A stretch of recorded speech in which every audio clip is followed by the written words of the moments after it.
हम लोग प्रत्येक सप्ताह माँ की मधुर स्मृतियाँ नामक पुस्तक से हिंदी में पाठ करते हैं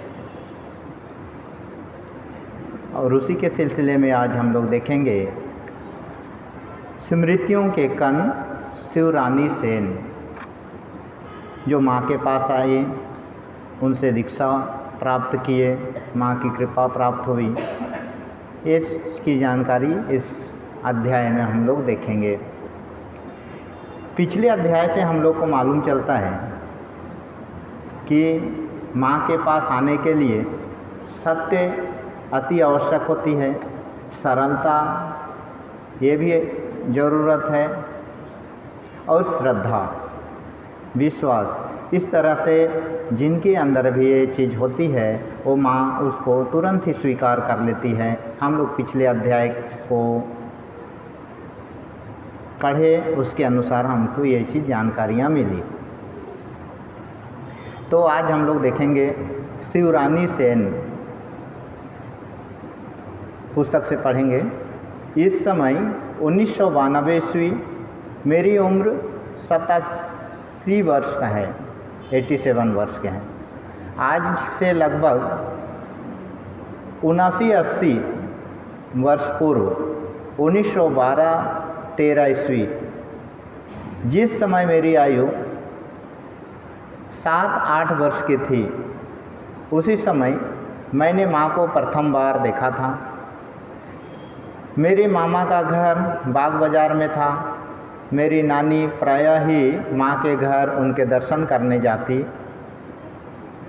उसके बाद माँ जितने दिन रही, बीच बीच में बाग बाज़ार में माँ का दर्शन कर मैं धन्य हुई हूँ। उस समय मेरी उम्र कम थी, माँ की महिमा तो कुछ नहीं जानती थी।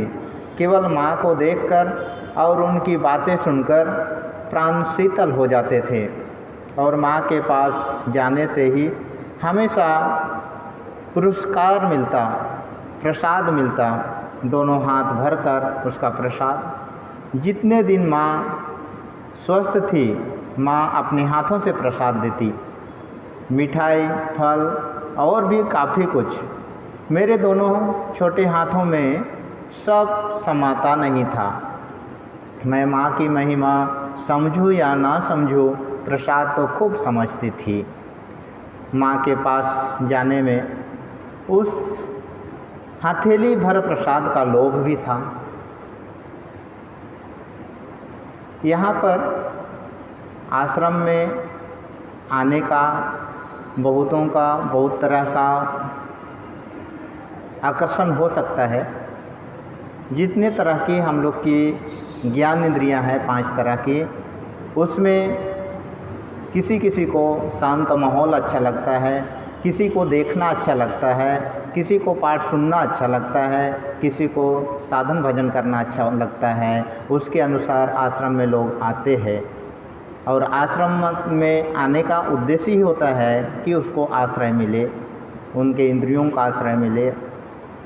इस तरह से हम लोग यहाँ पर देख रहे हैं, माँ के पास जाने का माने कुछ प्रसाद मिलेगा, उसकी लोभ के कारण बोल सकते हैं, या उनको इच्छा खाने की, उसके कारण वो माँ के पास आते हैं। और बहुत लोगों को माँ जैसा लगती है, उसके लिए आते हैं। ये सब हम देख रहे हैं।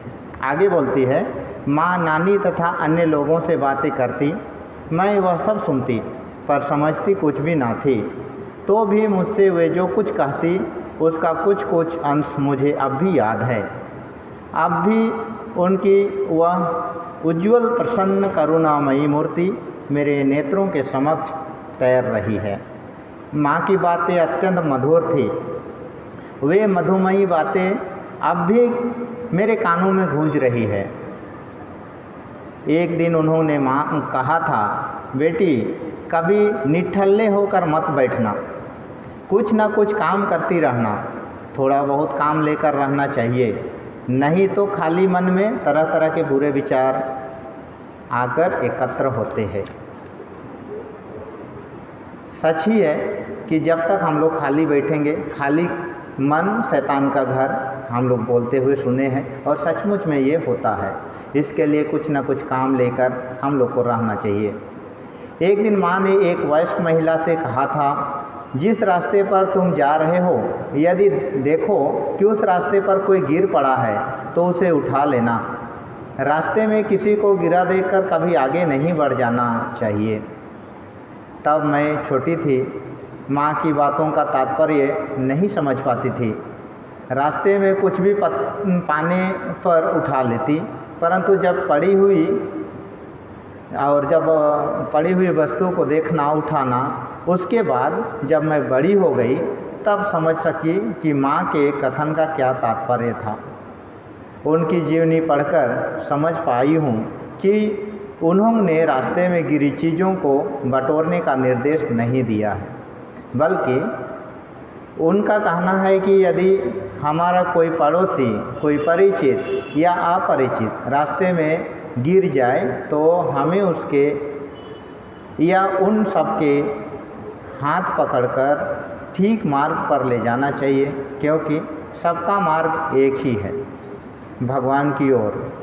जो फिर मैं अकेली ही उस पथ पर क्यों न चलूं, मैं दूसरों को भी उस जो पथभ्रष्ट है उन्हें भी अपनी क्षमता के अनुसार खींचकर उठाने की चेष्टा करूंगी। यही आदर्श तो माँ अपने जीवन में दिखा गई। मार्ग में पड़े कितने ही पापी तापी अर्थ नर नारियाँ को दोनों हाथों से उठाकर उन्होंने अपनी गोद में रखा है। वे धन्य है। पद से उठाए हुए माँ के संतानों की वह टोली भी धन्य है। माँ अत्यंत लज्जाशील थी। 15-16 साल की आयु के होते ही लड़के माँ के लिए पुरुष हो जाते। माँ उसके सामने घूंघट निकालकर पूरा चेहरा ढक लेती। वे कहती, लज्जा ही महिलाओं का आभूषण है। लज्जा के बिना स्त्रियां शोभा नहीं पाती। एक दिन एक कम आयु की सुंदर गृहवधू से उन्होंने कहते सुना, हमेशा अपने शरीर को अच्छी तरह कपड़े या चादर से ढककर ही बाहर निकलना चाहिए। इससे तुम्हें लगेगा मानो कोई तुम्हारे साथ है। एक बार नानी और मामा के घर से कई लोग एक साथ माँ के घर गए। दोपहर में वही प्रसाद पाना था। माँ के साथ बैठकर हम लोगों ने प्रसाद भोजन पाया। उस समय मैंने देखा महिलाओं को साथ लेकर माँ एक कमरे में प्रसाद पाने बैठती और पुरुष लोग दूसरे कमरे में प्रसाद पाते। सबने भरपेट प्रसाद पाया है। हाथ मुँह धोना हो चुका है।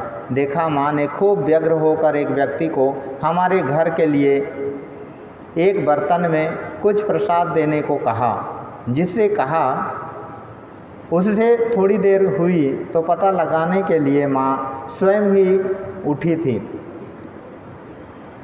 योगिन माँ बोली, माँ तुम क्यों उठ गई हो? लगता है वह कटोरी आदि धोकर ला रही है, इसलिए देर हो रही है। इसके बाद वे थोड़ा हंसकर बोली, क्या तुम्हारे पिता ने यहाँ बर्तनों की ढेरी लगा रखी थी जो तुम सबको ले जाने के लिए बर्तन में प्रसाद दोगी? माँ ने मधुर हास्य के साथ कहा, हाँ बच्चे थोड़ा प्रसाद पाएंगे इसलिए कह रही हूँ।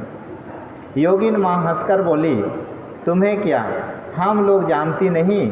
तुमसे यदि हो सका तो दुनिया के सारे लोगों को बैठाकर खिलाओगी। अच्छा तुम बैठो, मैं देखती हूँ। यह कहकर योगिन माँ उठ गई और हमें घर ले जाने के लिए प्रसाद ला कर दिया। माँ के चेहरे पर परम तृप्ति की हंसी खिल उठी।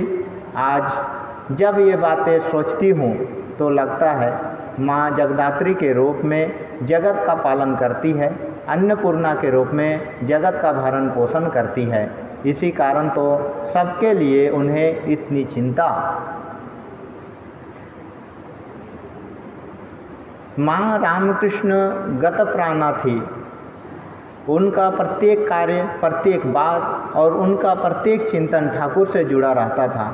माँ मेरी माँ तथा नानी से कहती, जीवन के हर कदम पर ठाकुर को स्मरण रखना, इससे कोई कष्ट जैसा प्रतीत होगा नहीं। दुख और कष्ट जिनके जीवन में नहीं है वह सब तो जीवन में नहीं है वह सब तो रहेगा ही। उनका नाम लेने से, उनका आश्रय ग्रहण करने पर वे शक्ति देंगे, फिर दुख और कष्ट तुम पर अपना कोई प्रभाव नहीं डाल सकेगा।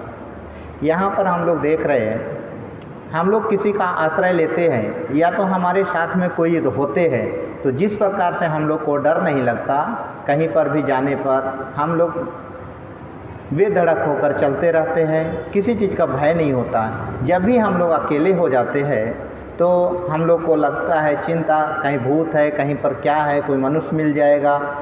इस तरह तरह का भाव हमारे मन में उदित होने लगता है। ज्यों ही हम लोग किसी को साथ पा लेते हैं तो हमारा सब दुख, दर्द, डर, भय सब चला जाता है। तो माँ भी यहाँ पर बोल रही है, जब भी अकेला हो जाओ तो भगवान को साथ लेके चलो, भगवान का नाम को साथ में लेके चलो, तो देखोगे तुमको कोई डर भय नहीं होगा। आगे बोलती है, बाग बाजार के उस छोटे से घर में माँ मानो सारा विश्व संसार समेटे बैठी है। इतने भक्तों के आवागमन के बीच वहाँ का प्रत्येक कार्य ठीक ठीक संपन्न होता। अपराह्न में योगिन माँ, गुलाब माँ श्री माँ के केसों में कंघी कर देती। माँ के सिर के बाल खूब घने, काले और बड़े सुंदर थे। उन्हें देखकर लगता मानो आकाश काले बादलों से घिर गया है। आयु में वृद्धि के साथ बाद में माँ के बाल कम हो गए थे। माँ के दोनों चरण अत्यंत सुंदर थे। पाँव के तलुओं का रंग कमल फूल के समान लाल था। पाँवों का गठन भी अत्यंत सुंदर था। चेहरे की बनावट बहुत सुंदर थी। उनके नेत्र तथा नाक अपूर्व थे। माँ का मुखमंडल और दोनों नेत्र करुणा तथा ममता से परिपूर्ण रहते हैं। जिस तरह से हम लोग देखते हैं, माँ अपनी माँ जो जन्म देती है, वो माँ उनके पास जाने से जिस तरह से स्निग्धता का अनुभव होता है, ममता का अनुभव होता है, प्यार का अनुभव होता है, उसी तरह से माँ सबकी माँ होने के नाते वो सब विश्व को अपने पुत्र के भांति प्यार करती थी। जो भी उनकी कृपा पाए हैं उन लोगों का धन्य है, और हम लोग को भी धन्यता प्राप्त हो, इसके लिए माँ से प्रार्थना। आगे का बात, एक बार माँ की भतीजी राधो की आँखों में कुछ पड़ गया।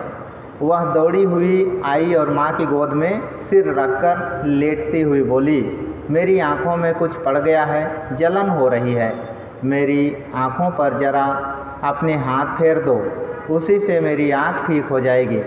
माँ ने हंसते हुए राधो का सिर अपनी छाती से लगाकर उसकी आँखों पर अपना हाथ फेर दिया। आश्चर्य की बात, राधो ने कहा, मेरी आँख ठीक हो गई है, अब आँखों में कुछ नहीं है। कम आयु की विधवाओं का एकादशी के दिन निर्जला या ऐसे भी उपवास करना माँ को सहन नहीं होता था। उनके सिर के बाल काटकर छोटे करना भी माँ को अच्छा नहीं लगता। वयस्क विधवा भी एकादशी के दिन निर्जला उपवास करे यह माँ को पसंद नहीं था। माँ की अत्यंत लीला का भला कितना, माँ की अनंत लीला का भला कितना अंश में समझ सकी हूँ। जितना देखा है उसे भी ठीक ठीक लिख पाना मेरे लिए जैसे साधारण व्यक्ति के लिए संभव नहीं। तो भी अपने बचपन में जो कुछ अपनी आँखों से देखा है, जो बातें सुनी है, उसका अति अल्प अंश ही मुझे याद है। माँ की कृपा से अपनी वही देखी सुनी कुछ बातें सबको बांटने की इच्छा से प्रस्तुत की है। इस तरह से लेखक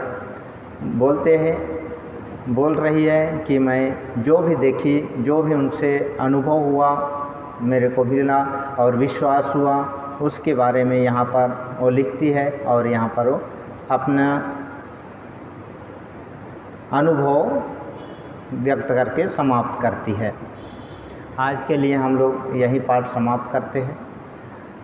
ओम निरंजनम नित्यमनंतरूपम भक्तानुकंपाधृतविग्रहं मय ईशावतारं परमेश्वरमीड्यं तं रामकृष्णं शिरसा नमामि।